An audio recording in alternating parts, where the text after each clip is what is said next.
Hello friends, a very warm welcome to all of you in Byju's Government Exams Prep channel। दोस्तों आज के इस video में हम चर्चा करेंगे about this day in history, यानी कि 12 नवंबर 12 नवंबर से जुड़े वो सभी महत्वपूर्ण फैक्ट्स और हिस्टोरिकल इवेंट्स की जो आपकी आगामी गवर्नमेंट परीक्षाओं के दृष्टिकोण से बहुत लाभदायक हैं और बहुत जरूरी साबित होंगे। तो चलिए चर्चा करते हैं आज के दिन से जुड़े सभी फैक्ट्स की and let us start discussing the very first fact of today. ये हुआ था 1896 में जब प्रसिद्ध भारतीय पक्षी विज्ञानी और नेचुरलिस्ट सलीम अली जी का जन्म हुआ था। सलीम अली भारत के जाने माने ऑर्निथोलॉजिस्ट थे जिनको कि बर्ड मैन ऑफ इंडिया के नाम से भी बुलाया जाता था। वह पूरे भारत में व्यवस्थित पक्षी सर्वेक्षण करने वाले पहले भारतीय थे और उन्होंने भारत के पक्षी विज्ञान को लोकप्रिय बनाने वाली कई जरूरी पुस्तकें भी लिखी। लेकिन at this point of our discussion Salim Ali ji के बारे में बात करने से पहले ये जानना बहुत आवश्यक है कि आखिर ऑर्निथोलॉजी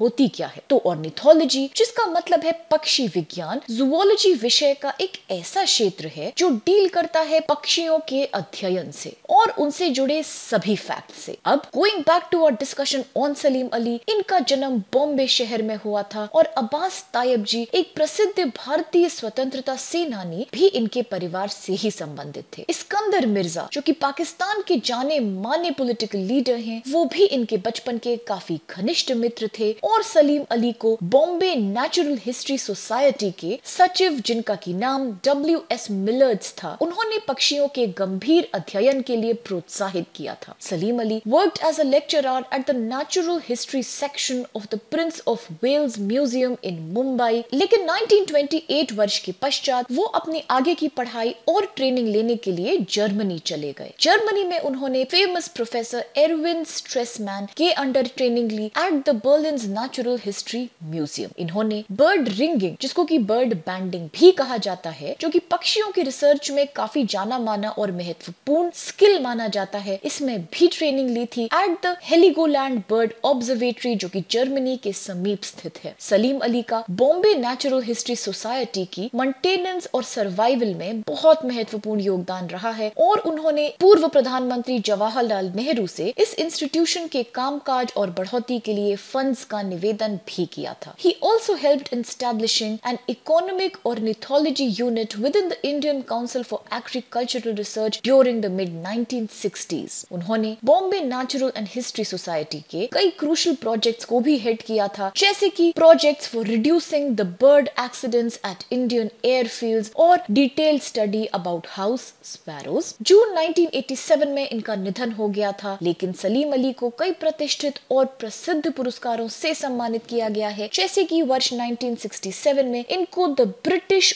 ऑर्निथोलॉजिस्ट यूनियन का स्वर्ण पदक यानी कि गोल्ड मेडल दिया गया था और ये इस तरह का गोल्ड मेडल जीतने वाले पहले गैर ब्रिटिश नागरिक बने। वर्ष 1958 में इनको भारत सरकार द्वारा पद्म भूषण पुरस्कार दिया गया था और 1976 में इनको भारत सरकार ने फिर से सम्मानित किया with its prestigious award Padma Vibhushan. वर्ष 1985 में Salim Ali was also nominated for the membership of Rajya Sabha. वर्ष 1990 में इंडियन गवर्नमेंट ने, हाँ दोस्तों ये फैक्ट बहुत ही क्रूशियल है तो इसको जरूर याद रखिए अपने एग्जाम्स के स्टैंड पॉइंट से, कि 1990 में भारत सरकार ने Salim Ali centre for ornithology and natural history, जिसको कि हम शॉर्ट में SACON नाम से भी कहते हैं, इसकी स्थापना करी थी in the city of Coimbatore. Salim Ali bird sanctuary की भी स्थापना करी गई थी गोवा सरकार के द्वारा और एक छोटी सी चिड़ियाओं की स्पीशीज का नाम भी इनके ऑनर में रखा गया है, जिसको कहा जाता है सलीम अलीज स्विफ्ट। 12 नवंबर 1996 में इनकी 100th बर्थ एनिवर्सरी पर postal department of government of India ने एक सेट ऑफ स्टैंप रिलीज किए थे इनके ऑनर में। अब ये भी जान लेते हैं चल के कि कौन सी प्रसिद्ध किताबें लिखी गई थी सलीम अली जी के द्वारा, because book and authors and famous personalities और इनके द्वारा लिखी गई किताबें भी आप जानते हैं एग्जाम में काफी फ्रीक्वेंटली पूछा जाता है। So let us always remember friends कि द फॉल ऑफ स्पैरो नाम की किताब सलीम अली जी के द्वारा ही लिखी गई थी, the fall of a sparrow. Similarly एक और फेमस किताब की रचना इन्होंने की थी, the book of Indian birds, और इनके द्वारा लिखी गई एक और किताब है the birds of Sikkim, and he has also written a famous book called Indian hill birds. Salim Ali का जन्म दिवस यानी कि आज की ही दिनांक को भारत में राष्ट्रीय राष्ट्रीय पक्षी दिवस के रूप में मनाया जाता है। एक और बहुत क्रूशियल फैक्ट आपकी आगामी परीक्षा के लिए, राष्ट्रीय पक्षी दिवस, हाँ, इसको भी 12 नवंबर को ही मनाया जाता है to celebrate the birthday of the famous पक्षी विज्ञानी सलीम अली। और इसके पश्चात चलते हैं फ्रेंड्स आज के अपने दूसरे फैक्ट की तरफ, जो कि हुआ था 1930 में, जब फर्स्ट राउंड टेबल कॉन्फ्रेंस की शुरुआत हुई थी लंदन में। जब चर्चा हो रही है पहली राउंड टेबल कॉन्फ्रेंस की, तो थोड़ा सा बैकग्राउंड जानना भी आवश्यक हो जाता है कि आखिर ये राउंड टेबल कॉन्फ्रेंसेस क्या थी। तो मैं आपको बताना चाहूंगी कि वर्ष 1930 से लेके 1932 तक 3 गोल मेज सम्मेलन भारत में संवैधानिक सुधारों पर चर्चा करने के लिए ब्रिटिश सरकार और भारतीय राजनीतिक हस्तियों द्वारा आयोजित शांति सम्मेलनों की एक श्रृंखला को कहा जाता है राउंड टेबल कॉन्फ्रेंसेस। इस तरह की टोटल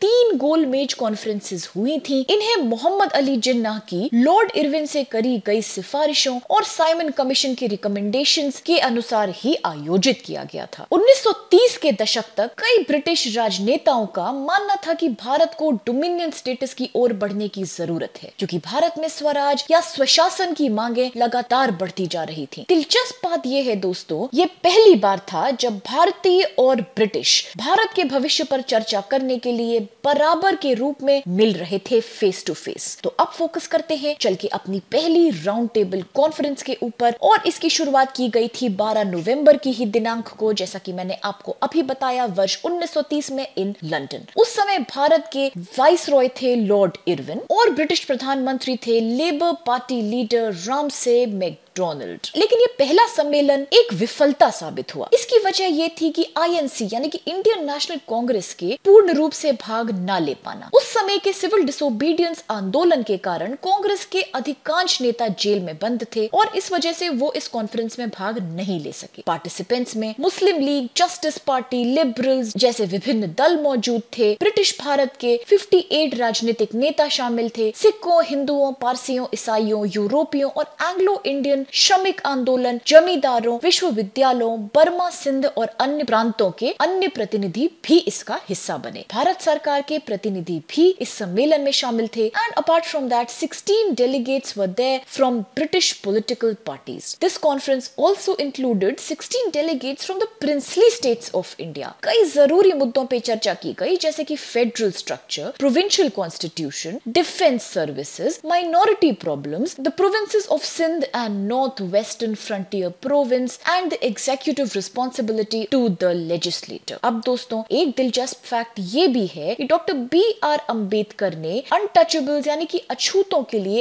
अलग निर्वाचक मंडल की मांग करी थी यहाँ पे, और तेज बहादुर सप्रू ने एक अखिल भारतीय संघ के विचार को आगे बढ़ाने का प्रपोजल भी दिया था और मुस्लिम लीग ने भी इसका समर्थन किया था। प्रिंसली स्टेट्स ने भी इस शर्त पे इसका समर्थन किया था कि उनकी आंतरिक संप्रभुता को बनाया रखा जाए। अब ये राउंड टेबल कॉन्फ्रेंस चली थी 19 जनवरी 1931 तक, और ब्रिटिश सरकार को ये बात भली भांति समझ में आ गई कि अगर भारत से जुड़ा कोई भी जरूरी फैसला लेना है भारत के राजनीतिक भविष्य पर, तो इंडियन नेशनल कांग्रेस पार्टी का कितना ज्यादा महत्व है और उसको इंक्लूड करने की कितनी आवश्यकता भी है। और इसके साथ चलते हैं आज के अपने अगले फैक्ट की तरफ, और ये हुआ था 1946 में, जब the famous Indian scholar, educational reformer और समाज सुधारक पंडित मदन मोहन मालवीय का निधन हो गया था। पंडित मदन मोहन मालवीय को महामना के नाम से भी जाना जाता है। इनका जन्म इलाहाबाद शहर में हुआ था और इन्होंने अपनी उच्च शिक्षा की प्राप्ति यूनिवर्सिटी ऑफ कलकत्ता से करी थी। इसके पश्चात वो एक स्कूल में अध्यापक बन गए, लेकिन वर्ष 1887 के पश्चात वो हिंदुस्तान नाम की एक मैगजीन के संपादक बन गए। कई जाने माने योगदान रहे हैं इनके, जैसे कि वह वर्ष 1889 में इंडियन ओपिनियन के संपादक बन गए। उन्होंने एक हिंदी साप्ताहिक की शुरुआत की जिसका नाम था अभ्युदय, और एक अंग्रेजी दैनिक भी स्थापित किया जिसका नाम था लीडर। अपार्ट फ्रॉम दिस उन्होंने एक हिंदी समाचार पत्र भी शुरू किया था जिसको कि हम मर्यादा के नाम से जानते हैं। पंडित मालवीय ने 1916 में बनारस हिंदू यूनिवर्सिटी, जिसको कि हम BHU बनारस विश्वविद्यालय के नाम से जानते हैं, इसकी स्थापना में भी एक महत्वपूर्ण भूमिका निभाई थी और वह 1939 तक इसके वाइस चांसलर भी बने। उन्होंने 1909, 1918, 1930 और 1932 यानी कि टोटल 4 वर्षों में आईएनसी यानी कि इंडियन नेशनल कांग्रेस की प्रेसिडेंट के रूप में भी कार्य किया था। वो आईएनसी के एक जाने माने मॉडरेट सदस्य थे। वो मुसलमानों के लिए सेपरेट इलेक्टोरेट्स के बिल्कुल खिलाफ थे और इस बात के भी खिलाफ थे कि क्यों आईएनसी ने खिलाफत आंदोलन में भागीदारी करी। उन्होंने साइमन कमीशन आंदोलन और असहयोग आंदोलनों जैसे इंपॉर्टेंट मूवमेंट्स में भी जम के भाग लिया था। He is also known for having found the Akhil Bharatiya Hindu Mahasabha. He also created a non-governmental organization which is called Sri Mathura Vrindavan Hasanand Gochar Bhumi in Vrindavan for the welfare of cows. Madan Mohan Malviya ने भारत को second round table conference में भी represent किया था। वहां इन्होंने participate किया था और गंगा नदी में बांधों के निर्माण के खिलाफ भी अपनी आवाज उठाई थी, जिसके लिए इन्होंने एक गंगा महासभा की भी शुरुआत की थी। मुंडको उपनिषद के जाने माने शब्द यानी कि जाना माना स्लोगन सत्यमेव जयते देश को प्रदान करने के पीछे भी श्रेय इनका ही जाता है और वर्ष 1946 में इलाहाबाद में इनकी मृत्यु हो गई थी। इनकी मृत्यु के पश्चात भारत सरकार ने 2014 वर्ष में इनको भारत रत्न, जो कि भारत का सबसे ज्यादा प्रतिष्ठित पुरस्कार है, उससे सम्मानित किया था। महामना एक्सप्रेस ट्रेन एक ऐसी ट्रेन जो दिल्ली और बनारस के बीच ऑपरेट करती है, इसका नाम भी इनके ऑनर में ही रखा गया था और 22 जनवरी 2016 में प्रधानमंत्री श्री नरेंद्र मोदी जी ने इस ट्रेन को हरी झंडी दिखाई थी। दिसंबर 2008 में इनकी जयंती पर महामना मदन मोहन मालवीय के राष्ट्रीय स्मारक मालवीय स्मृति भवन का उद्घाटन किया गया था, जो कि पूर्व राष्ट्रपति एपीजे अब्दुल कलाम ने इनॉग्रेट किया था। अब अगर बात करी जाए कुछ ऐसी प्रसिद्ध किताबों की जो इनके द्वारा लिखी गई हैं, तो दोस्तों प्लीज इस किताब का नाम हमेशा याद रखिए, आपके एग्जाम के पॉइंट से बहुत जरूरी है और मदन मोहन मालवीय जी के द्वारा लिखी गई थी। किताब का नाम है एमिनेसेंस ऑफ गॉड। और एक इंटरेस्टिंग फैक्ट मैं आपसे शेयर करना चाहती हूँ इनके बारे में, वो ये है कि वर्ष 2011 में डिपार्टमेंट ऑफ पोस्ट ने इनकी 150th बर्थ एनिवर्सरी पर एक पोस्टेज स्टैंप भी इशू किया था। With this now let's go down to the next fact of today, और जो कि मनाया जा रहा है हर साल 2009 वर्ष के पश्चात से। This is called the world pneumonia day. ये आप सभी जानते हैं कि किस प्रकार से गवर्नमेंट एग्जामों में बहुत ज्यादा फ्रीक्वेंटली पूछे जाते हैं इंटरनेशनल और नेशनल दिवस, इसलिए इस प्रकार के दिनों को याद रखना काफी आवश्यक हो जाता है। और आप भी कभी मत भूलिएगा कि कैसे 2009 के पश्चात से 12 नवंबर की ही दिनांक को मनाया जाता है वर्ल्ड निमोनिया डे। लेकिन क्या वजह है आज के दिनांक को निमोनिया डे के रूप में मनाने की? इसके पीछे कुछ खास उद्देश्य हैं। 5 वर्ष से कम आयु के बच्चों के दुनिया में प्रमुख संक्रामक हत्यारे निमोनिया के बारे में जागरूकता को बढ़ाना इसका मुख्य उद्देश्य है। निमोनिया से बचाव, रोकथाम और उपचार के लिए हस्तक्षेप को बढ़ावा देना और अंतरिक्त संस्थानों और ध्यान की आवश्यकता में सिद्ध दृष्टिकोण और समाधानों को उजागर करना भी इसका एक एम है। The global coalition against child pneumonia एक ऐसा अंतरराष्ट्रीय फोरम है जो निमोनिया के प्रति अवेयरनेस को बढ़ावा देने का काम करता है और इसी के प्रयासों के द्वारा 2009 से ये दिवस लगातार मनाया जा रहा है। अब इस पॉइंट पे थोड़ी सी चर्चा करनी आवश्यक हो जाती है कि आखिर निमोनिया किस प्रकार की बीमारी है। ये फेफड़ों में आई एक ऐसी पैथोलॉजिकल स्थिति है जिसमें फेफड़ों में मौजूद वायु थैलियों में सूजन आ जाती है, जिसको कि हम इन्फ्लेमेशन भी कहते हैं,